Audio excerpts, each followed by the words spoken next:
Wesley knows what's up.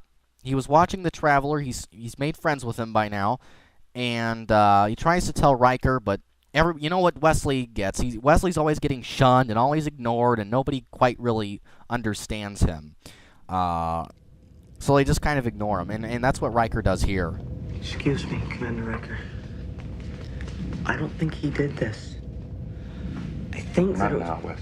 Standing by, number one. But, sir, when all this happened, I was watching his assistant. I'm sure this is fascinating, Wesley, and I'm looking forward to hearing all about it, but not right now. You know, one thing about Wesley Crusher, I just want to...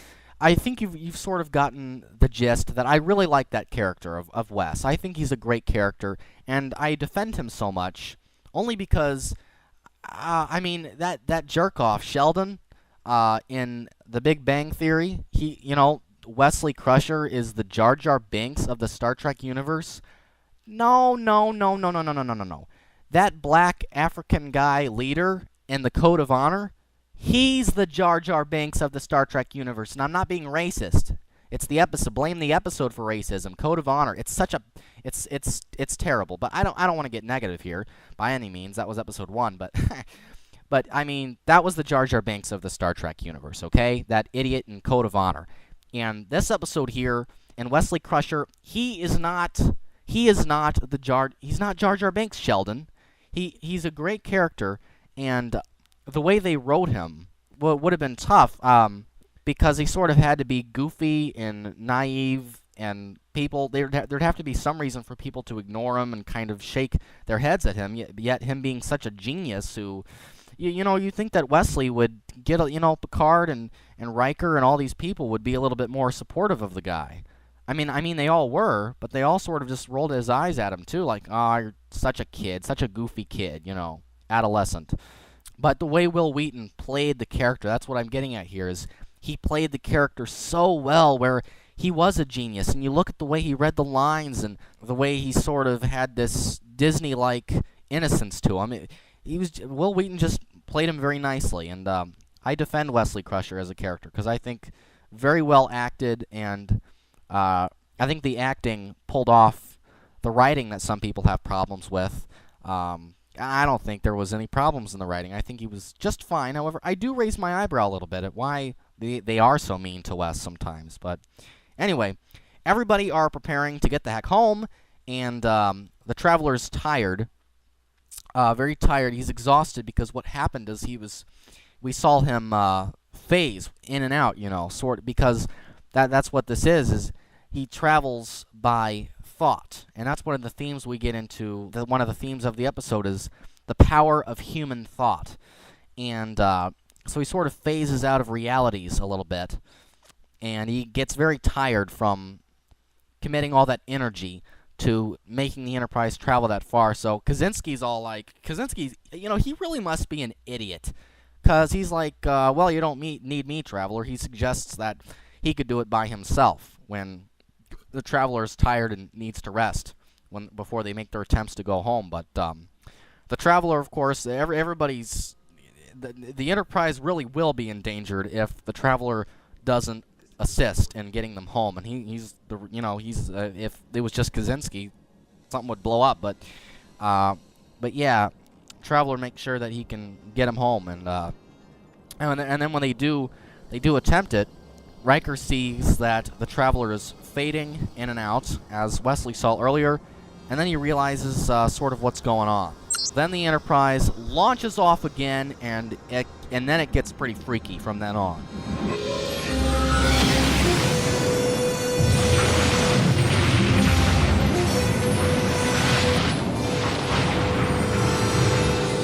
So what's happened is the Enterprise has gone forward instead of going back home.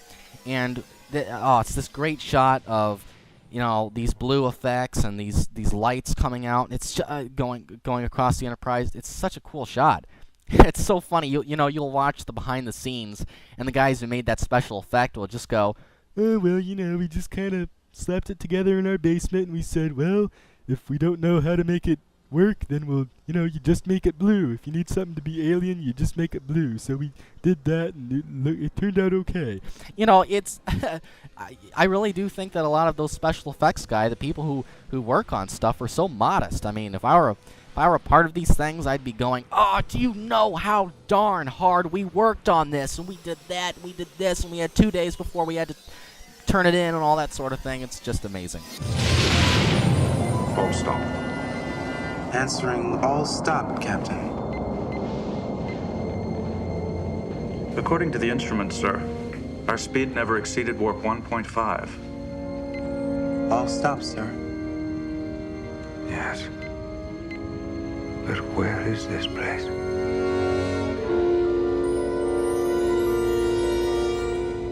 Where none have gone before. So Picard's going to inspect at what's going on, and he heads to engineering.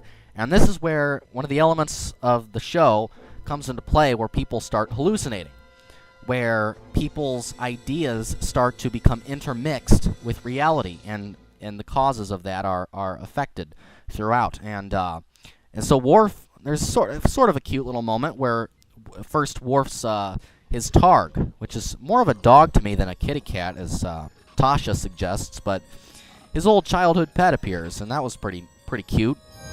What is it? A Klingon Targ. But when I was a child. You're telling me it's a kitty cat? Yes. I suppose you could call it that. And then that triggers Tasha to see her cat, and then we see her being chased by a gang where she grew up on her colony, or wherever she was back in those days. And one thing I'll say about Tasha is, it would have been interesting to have gotten to know her better, because in this episode, when we see her, when she flashbacks to when she was a kid, and actually it wasn't a flashback, it was actually her going back to where she was as a kid, but it was from her memory that she created that reality for herself. We got that little bit of Tasha's background in that. And you talk about, Marina Sirtis said she thought she would have lost her job after doing the first episode. She thought she was being so corny and cheesy and just completely melodramatic. And indeed she was. But we love her, right? And you think of all the characters who you may have thought as being rough early on, and then they got amazing later on. And of course, I think they're amazing in season 1. You know how I feel about that, but I do agree. Things were rough, in the most charming of ways. But it would have been interesting to have seen how Tasha would have moved along with the rest of the cast and the maturing of the program, and how we would have learned more about her character. Would have been very interesting, actually. But anyway, that was a nice little character bit we got with her. Can't believe Denise left the show. I don't know what she was thinking. Same thing with you, Wheaton, but, they guest starred and stuff, but called up Rick and said, hey, can I get back on the show? There's a part in this episode which is one of the more iconic moments of the episode, where Picard is in the turbo lift and the doors open and he almost falls out into space. And I think that's the part of this episode that really kind of sticks with you, is that image of Picard stepping out of the turbo lift like that. And so then we're shown, tons of crew members are imagining things all over the ship. We're shown a guy, playing a violin instrument with some of the greats, and Picard walks by a woman who's doing some ballet, and then eventually their hallucinations fade off, and then they're sort of like, what was that? Well, you shrug and say whatever, I guess. That's the thing about rational reality, is when something's irrational, your rational mind just doesn't believe it. It doesn't fit within the mathematical mold of your predictable existence.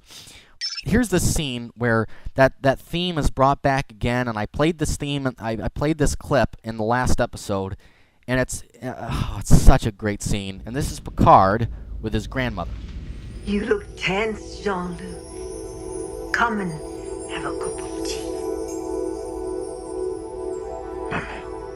I'll make it good and strong, the way you like it. Maman? have a nice, long talk. This can't be. You've been Dead, but I'm always with you. You know